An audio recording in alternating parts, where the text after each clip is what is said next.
Singanamala YCP MLA Jonnalagadda Padmavathi hot comments చేశారు. సొంత party నేతలే టార్గెట్ గా విమర్శలు చేశారు. ఆమె అసలు తమ నియోజకవర్గం అంటే అంత చిన్న చూపు ఎందుకంటూ ప్రశ్నల వర్షాన్ని కురిపించారు. బస్సు యాత్ర చేస్తే టికెట్ ఇస్తామన్న పెద్దిరెడ్డి ఇప్పుడు మాట నిలబెట్టుకోవాలి అన్నారు.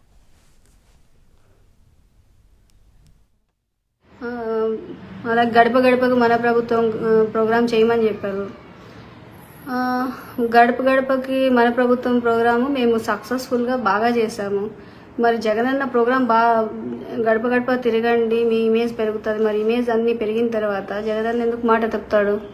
డెఫినెట్గా జగనన్న మాట మీద నిలబడతాడని అనుకుంటున్నాను. నెక్స్ట్ పెద్దిరెడ్డి రామచంద్రారెడ్డి అన్న కూడా బస్సు యాత్ర పెట్టినప్పుడు ఫస్ట్ డే మనకి బస్ యాత్ర పెడుతున్నప్పుడు కూడా ఎవరికైతే టికెట్ కన్ఫర్మ్ అయిందో వాళ్ళే బస్ యాత్ర పెట్టండి ఫస్ట్ అని మమ్మల్ని కన్విన్స్ చేసి మాతో ఫస్ట్ బస్ యాత్ర పెట్టించారు. సో నాకు తెలిసి ఆయన ముందే ఫుల్ క్లారిటీ ఆఫ్ థాట్తో ఉండే చెప్పుకుంటారు కదా. సో నేను అనుకుంటున్నాను ఈ మొత్తం ఎపిసోడ్లో పెద్దిరెడ్డి రామచంద్రారెడ్డి అన్న కూడా మాట తప్పడదే అనుకుంటున్నాను. ఇంకా దాన్ని మించి బియాండ్ దట్ ఏమన్నా ఉన్నాయేమో చూడాలి.